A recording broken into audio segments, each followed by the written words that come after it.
Okay, we are on air. Welcome to our first Hangout on Air for the Exploring Social Learning MOOC. I'm Sam Borrow. And I'm Martin Cousins.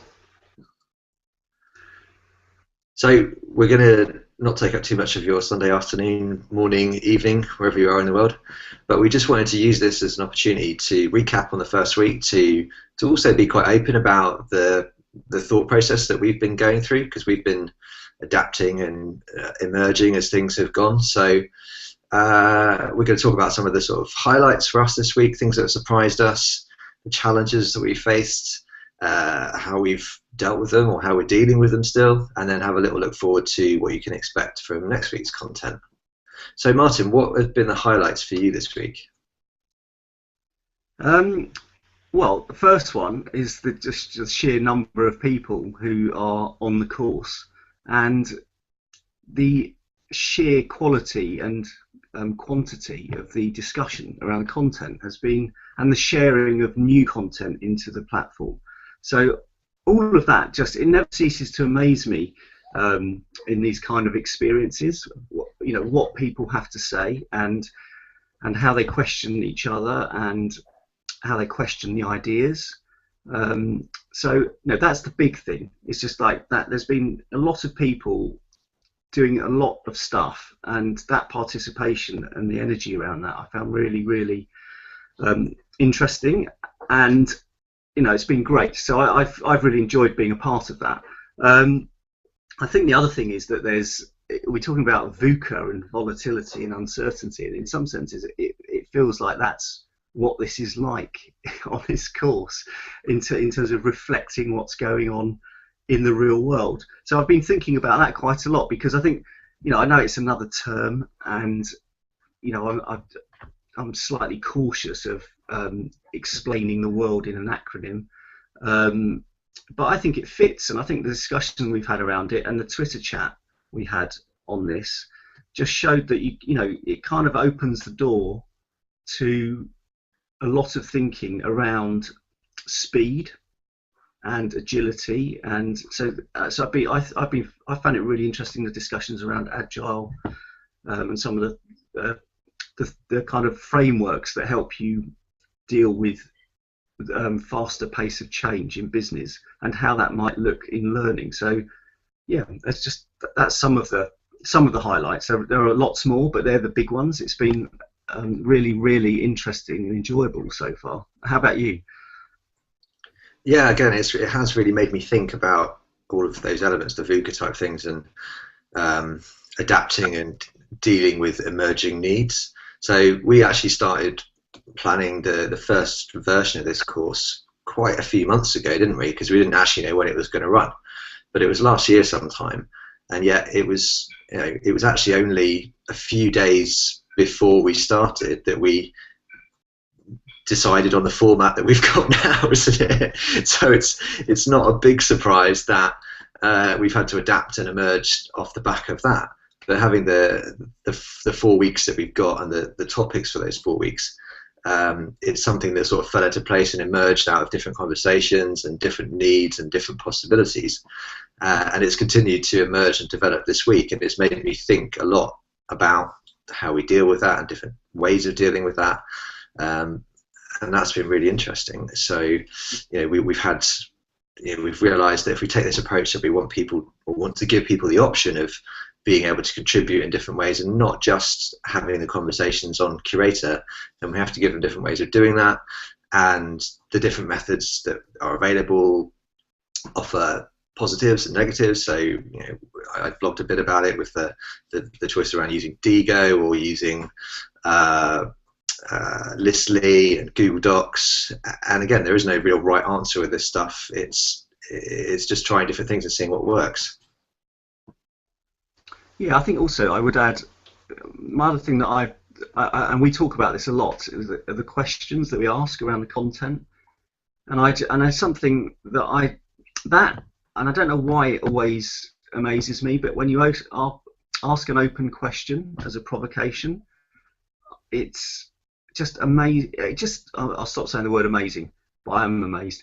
It's just what comes out of these questions is it's like the Twitter chat. I would never ever have imagined that this conversation that there was one question and it branched off in about 5 or 6 different conversations and different routes, and it all came under the umbrella of the VUCA challenge for organisations. But it's it's that asking the question and then seeing where that goes, and that's really uncertain doing that, because you don't know where it's going to go and you don't know what you're going to get back. And I think that is the whole thing about this idea of social learning, really, is that it does come with some inbuilt uncertainty, which I think is challenging. So Angie Jacobs has asked a question or made a point suggesting that it's not sure if speed and pace are the appropriate terms. If you're sticking with the VUCA concept, it's more about the lack of rhythm and regularized cadence which matter more. What do you think about that? I think that's, yeah, I think that's an interesting way to look at it. But where does that hit? There is something around this sense of the world is changing. The business world is changing potentially more rapidly than it has done, and that can be unsettling to rhythms, actually. So I don't know. I think I'm not sure. I think it's a great question, and I'm sort of maybe having a slight problem with trying to think on my feet about that, because I think there's this idea of disruption is quite that can be unseen, and so that idea of rhythm and the trajectory versus speed and disruption and taking you in a different course, I think they're slightly different things, actually. I don't know, but Andrew talks a lot about disruption, and I think that's so. I'm not sure, actually, but I think it's this. I would see it in terms of the disruption and how one is prepared for that. But I don't think that. I'm not sure that answers the question. How about what's your thinking on that? I think you're probably I think that's probably the same sort of thing as Andrew was meaning there. That he's saying that they are different things. And yeah, I think it's interesting how those things affect you, because you can get faster and faster at something, and the more you do it and become used to that, that's easier to deal with than things changing pace all the time, getting faster or slowing down. And I think we're kind of, to bring it back to what we've been trying to do this week, it's very easy to confuse people and unsettle people.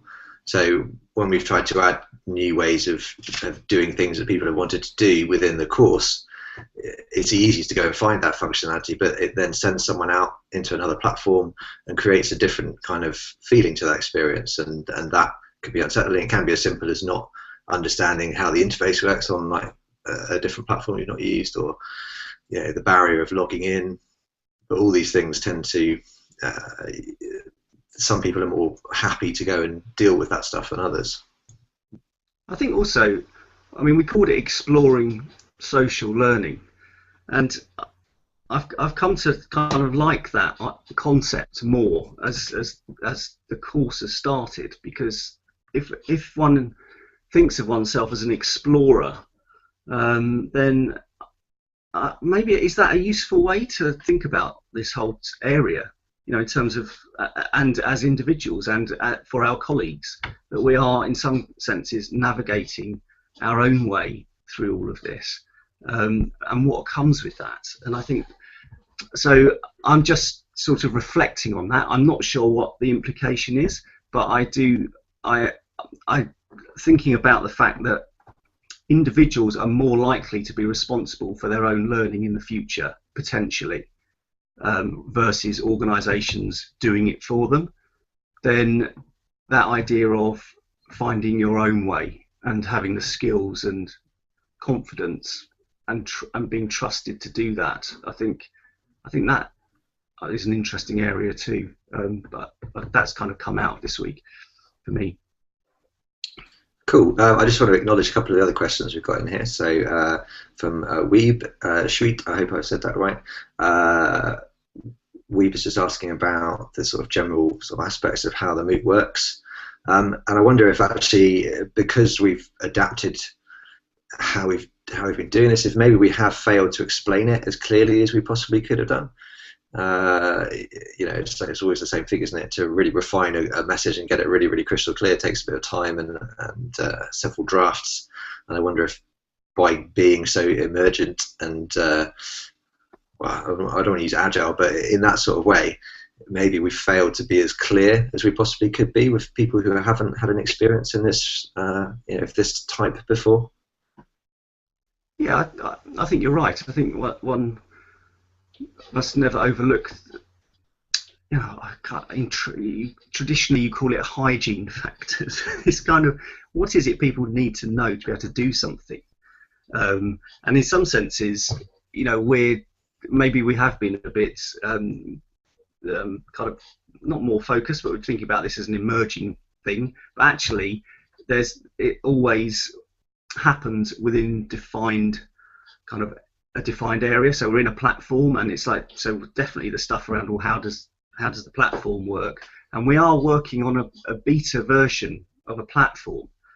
So actually, it is a bit uncertain for all of us.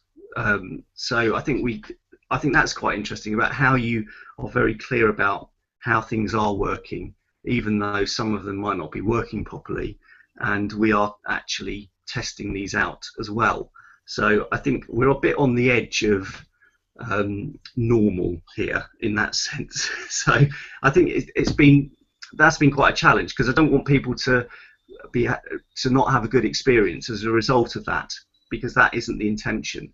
So yes, I think one has to be really focused on making sure that that is as good as it can be. But the other thing is it is about the communication as well, and I think people have been very well. It looks to me as if people have been honest in the comments and also in email and on Twitter. It's like, well, actually, this is working, this isn't.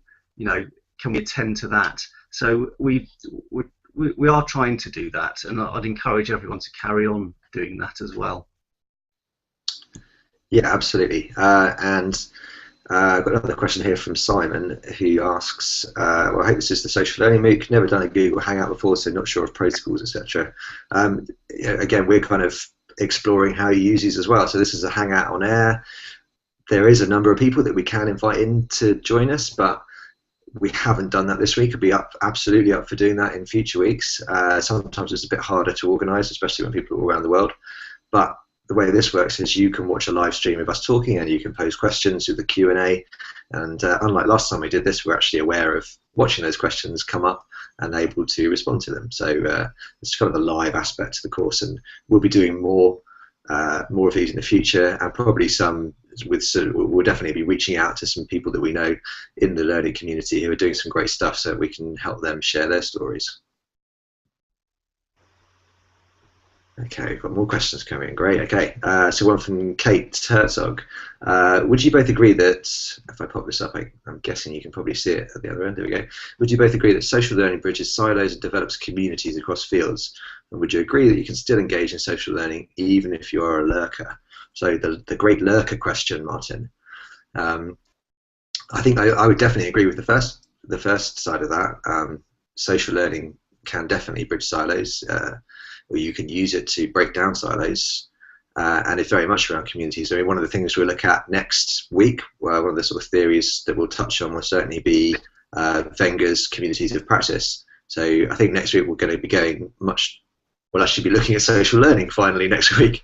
So I think that's been a frustration, possibly a mild frustration, hopefully, for some people this week, is that they've rocked up to a MOOC on social learning, and no one's talking about social learning yet.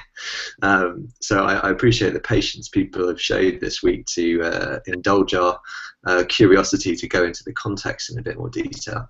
But I think we'll look at that, and I think it's an interesting question around lurking. Personally, I think lurking, or observing, as people sometimes call it in a sort of less pejorative sense, I think that's valuable. That's the first step to being part of the community. You observe what people are doing, and in fact, if we look at theories next week, observing others is a massive part of social learning. If you look at Bandura, who's one of the early sort of social learning theories that we'll look at. Yeah, I think it's a good question. I think it's a good question, and I'm still, for me, I'm still not entirely sure what social learning means. So I'm very much looking forward to getting tucked into next week and what people make of kind of what we're putting out there around that. But I think in terms of lurking, if you have the ability to make more transparent the conversations that go on, say internally within an organisation, you don't have to do anything to immediately see kind of what's going on for people and what they know. So this idea of tacit knowledge, I just think, is immediately laid bare, or it floats to the surface rather, if you have an ability for people to be talking about some of the stuff that they know, the issues they're working on. If someone in marketing is talking to someone in finance or whatever it might be, you're never ever a party to those conversations. But if you started to see some of this information flow around an organisation and externally, immediately, just by lurking, just by seeing what's going on, you're absolutely learning what's going on. And it's not just the information; it's the people. I think that's really important as well. You get to see who knows what. So actually, I could see some stuff which is useful, but which might be even more useful to me would be to approach someone who I know really knows about X, and I'd like to know more about that. And it's kind of the basis for what organisations like Google do. They just put people in, they make sure everyone knows what everyone else can do, and make it easy to put people in touch with each other. I think lurking is really a part of all of this, definitely. Marco Ficini has just sort of commented really on that side of things. Participating in a social course, he's noticed that discussions are occurring face-to-face outside of the course, and that's not something you often get with an e-learning course. I'd be interested to hear more about that, actually, Marco, if you can share that with us in some way, and how that's happened. I know it's probably happened between us because we were sharing a car journey the other day, but if that's been happening elsewhere, that would be really interesting. I think also that so some of the MOOC platforms have Meetup, the Meetup platform stitched into them, don't they? And I think that's that's an interesting part of all of this. Could we have a Meetup as a part of this? Yes, we could, but that's just something else to think about in these types of experiences. So if it was in an organisation that's global, and you're having some of these conversations online, then I think you can meet a need. If there's a need for people to then actually meet up face to face, you can enable that to happen. And I think it gets really interesting at that point. It's kind of online facilitating offline, goes offline, comes back online again. I think that's really powerful stuff. Yeah, I think there's something about scale with that, though, isn't there? So we've got about 400 or so people enrolled on the course, and just over 200, I think 220 people who have actively been into the course. So when we're all spread around the world, having those kind of meetups could be quite tricky to create. If you were on like a Coursera course and you've got 100,000 people, then the odds, if you live in a big city, of someone else doing that, or 3 or 4 people being involved in that course, they're obviously much more likely to happen. So a couple more questions in here. One from Tony Park in here. Let me just pop this one up. So I find the bigger challenge is not finding one's own way, but in engaging as conversationally as one would in a face-to-face social learning environment. Is this a tools issue or a lack of social protocols in this new learning mode problem? Good question. I'm going to let you answer that one first.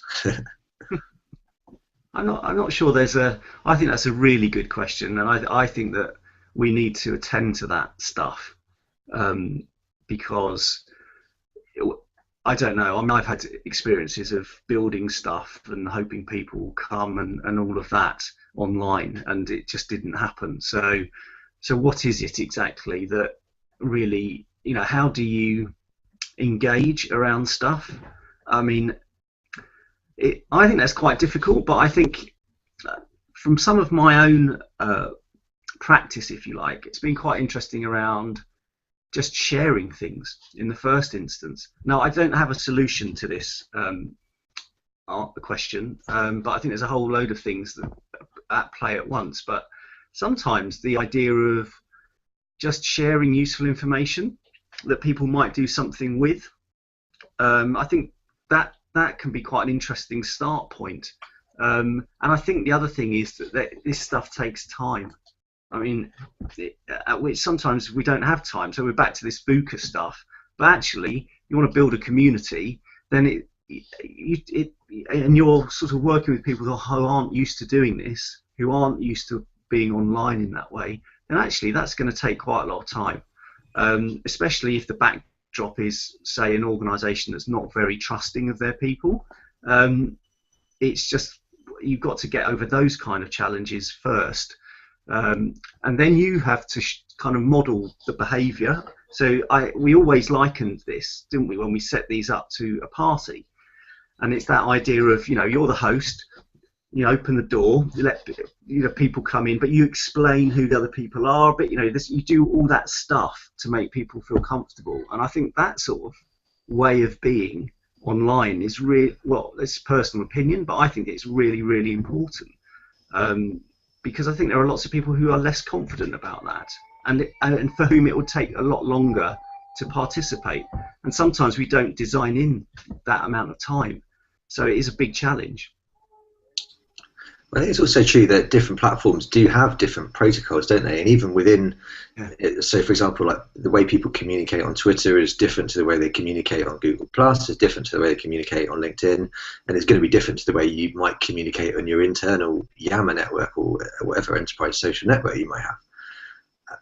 And it can be intimidating to someone, to a newcomer to that environment, to not know the right way to do that. So I think that that's when lurking becomes valuable, perhaps, because you're actually just observing what the social norms are for that particular context, for that tool and the people who are using it and you're using it with. So it is tricky, and I can see why that would put a lot of people off, because you don't want to look like an idiot in front of the world, potentially, do you? That's the kind of thing that can put people off using totally open social media tools, is that sort of risk of losing face, perhaps. But we had I think to that point, we had a few years ago, we were running some learning events, and we were using Yammer, and not a lot of people were using Yammer in the business. So we had a weekly face-to-face event was on Yammer, on using Yammer, and I think that was really interesting. It really highlighted the fact that some people just weren't allowed to use it. Their managers weren't having any of it. No one said they did have to use it either. There was nothing on high to say so. But you realise at this point that actually some people just wouldn't ever do it because they weren't allowed to. But I think having a face-to-face conversation about how to use online tools is really powerful. I mean, I've done some coaching with people about finding what we kind of just talked about, like finding their voice online, because they felt that they don't have anything interesting to say. And there's that kind of stuff. But I agree with you, different tools have different protocols, and I think that's, you kind of got to help people with that. Cool. Okay. Marco has just sort of chipped in to explain what he was alluding to earlier. How activity on this course resulted in someone calling him, and they had quite a long conversation about it. And so hopefully, I think that's like another piece of sort of evidence, if you like, that it has been a thought-provoking experience for people. People have said as much in their comments, in their gate responses. So it's really good for us to sort of know that we've done something that's been useful for some people at least. So yeah, it's good to have that sort of feedback. And I've left this one till last because I think it's very relevant. It leads us in quite nicely. Actually, there's more questions coming in, so this won't be the last one. But Simon said that it all feels pretty cutting edge. I think this is when we were talking about theories and stuff, and it can be intimidating.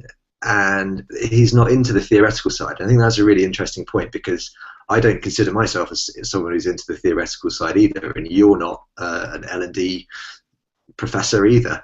So if there is such a thing, and sorry, I flicked back to me because I'm just talking. So that was kind of the challenge really for this week, because this week we are like admittedly looking at social learning theories, and that sounds like it could be really heavy going. And if you're like Simon and you're just like, oh, so theories are so boring, they've got no relevance. Well, the context we're looking at them is, where does theory and practice meet? And there's this great post, which is one of the first posts that you'll read in next week's content. It's about this idea of praxis, which is the overlap between practice and theory, amongst some of its meaning anyway. And I think it sets the context quite nicely that it is useful just to take that time sometimes to go and understand what people who have spent an awful lot of time digging into this and researching into this stuff, what did they discover? And then how might that reflect, how might that be relevant to what you do? And it's not something we often make time for, because we're all too busy dealing with the VUCA world to actually take some time and reflect. So a MOOC like this gives you that excuse to go and indulge in some of this stuff, and it might be a bit of an effort. It might take a bit of discipline to make yourself do it, but all the posts that we are curating are always very accessible ones. There may be one exception to that one that you'll see, but you don't have to read all of them, and they should all be looked at as things to explore. So there might be 6 posts which are of very little relevance to you, but then you might find one that just clicks and turns a light bulb on, and you want to go and explore that further. Either way, you'll have a general awareness of what the theories are, which can't really do any harm, I think.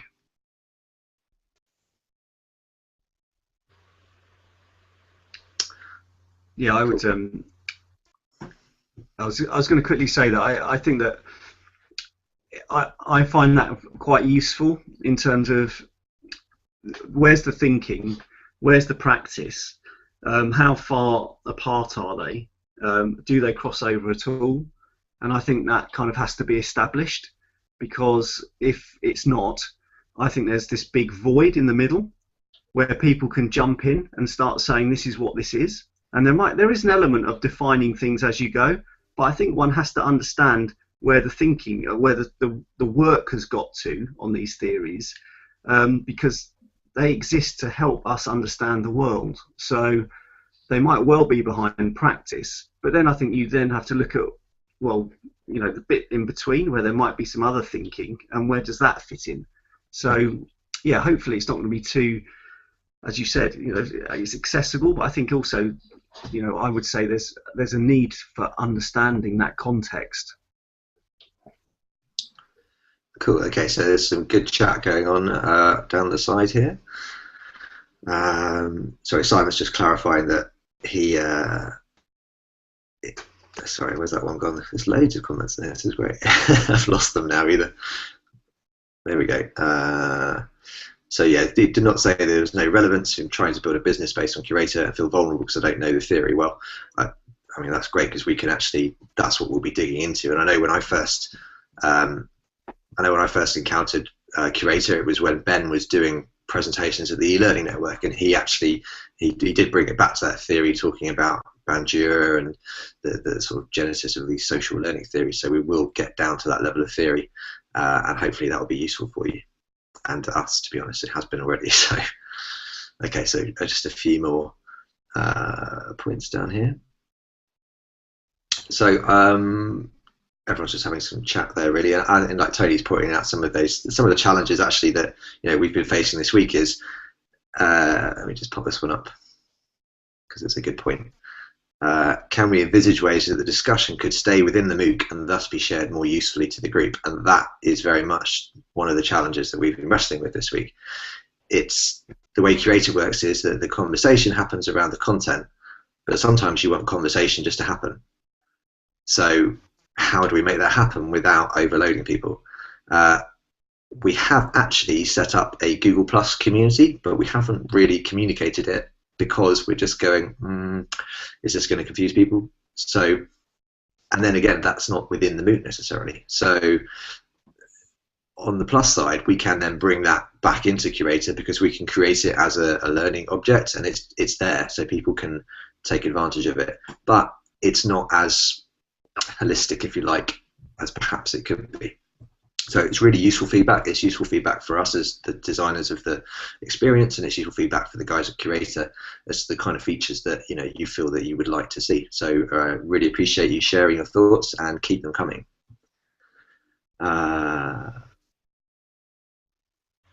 Cool. Okay, so we've got to 5 o'clock, and I think we are going to stop it there. Thank you very much for the people who have been watching and putting in the questions. If you would like to join us and have a live discussion at one of the future ones, that would be fantastic. Drop us a line. I think next week it will be a slightly different time. We might have to do it on the Monday of a week tomorrow, because I am somewhere down in Devon next Sunday, so I can't guarantee if I will have the Wi-Fi, but we will let you know about that one. And the Twitter chat for this week, Twitter chat will be on Wednesday at 8:30 p.m. GMT again. The title of the Twitter chat is "To what extent does learning theory inform your practice?" So more details on that coming soon. Thank you for joining us, and we will see you on the MOOC and elsewhere.